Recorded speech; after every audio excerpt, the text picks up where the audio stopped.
Hai, selamat datang di Kaktus Anime, di sebuah channel yang membahas anime, novel, dan manga. Di video kali ini, gue bakalan bahas anime yang sangat rekomendasi buat kalian para pecinta ecchi. Nama anime ini adalah Seiko no Hueser. Dan seperti biasa, sebelum kita mulai videonya, subscribe terlebih dahulu untuk membantu channel ini. Dan kalian juga bisa berdonasi lewat link yang ada di dalam deskripsi. Oke, tidak usah lama-lama, kita mulai saja videonya.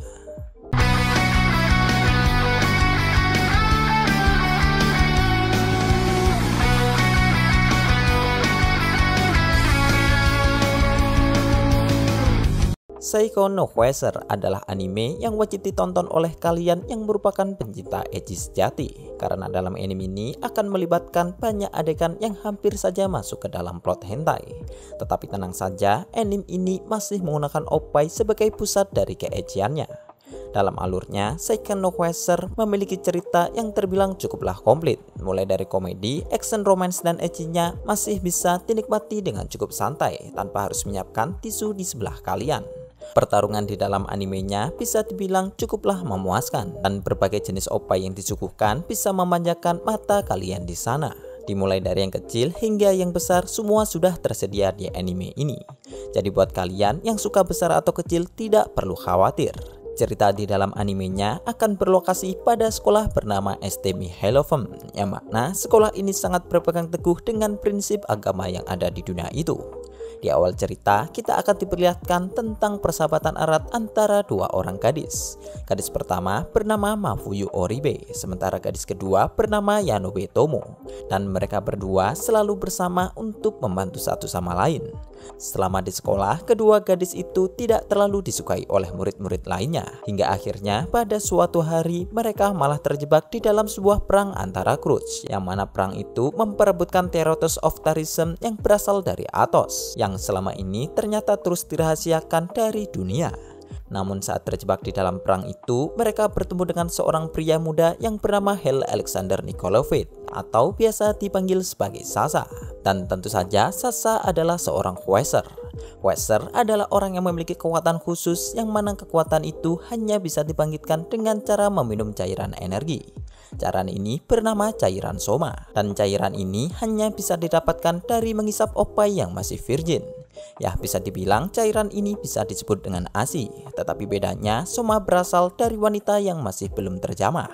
Kekuatan Super Sasa adalah Hueser pengendali besi, dan bersama Tomoe serta Mafuyu, Sasa selalu menyedot soma dari oppai mereka untuk mengalahkan para Hueser yang menjadi musuh mereka. Meskipun tergolong hard ecchi, namun penggambaran cerita masih bisa cukup mudah dipahami. Dan meskipun karakter utamanya ada 3, namun nantinya masih akan ada banyak karakter pendukung yang cukup terlibat di dalam alur cerita anime ini. Ya, karena itulah bisa terdapat berbagai jenis karakter oppai yang dimunculkan setiap episodenya. Jika kalian tahu anime High School of the DxD, anime Seiko no Hueser bisa dibilang adalah senpai dari anime itu, mengingat oppai adalah pusat dari kekuatan sang MC. Dan lalu, meskipun ketebalan warna dan pencahayaan pada animenya terkadang terlalu mencolok, namun grafik anime ini masih belum kalah dengan anime yang baru-baru ini rilis. Jadi kalian masih bisa menikmati efek pertarungan dan pemandangan ecchi yang disuguhkan. Dan juga sebagai karakter utama, Sasa pertama kali digambarkan sebagai orang yang cukup sulit untuk mengikuti kondisi sosial di Jepang, mengingat Sasa sendiri berasal dari luar negeri. Tetapi dibalik semua itu, Sasa memiliki tujuan yang kuat untuk melakukan balas dendam kepada orang yang telah membunuh orang yang berarti di dalam hidupnya. Saat menggunakan kekuatannya, akan ada bekas luka pendarahan berwarna merah yang muncul pada wajah bagian kirinya. Dan juga Sasa sering menggunakan kekuatannya untuk membentuk besi menjadi sebuah sabit yang berukuran besar, yang mana sabit itu dia gunakan sebagai senjata utamanya. Selain itu, di dalam anime ini, musuh nantinya juga akan menargetkan Tomo sebagai sasaran utama. Karena tidak hanya ukuran oppai Tomo yang luar biasa besar, namun soma milik Tomo ternyata memiliki kualitas yang sangat tinggi. Dan selama berjalannya alur cerita, akan ada bumbu-bumbu cinta antara Mafuyu dengan Sasa. Oke, sekian dulu untuk video kali ini. Gue nggak ngasih penjelasan detail alur cerita supaya kalian bisa nonton animenya tanpa terkena banyak spoiler. Dan juga like video ini jika kalian suka, serta subscribe untuk memberikan dukungan. Gue admin Kaktus Anime, dan sampai jumpa di video selanjutnya.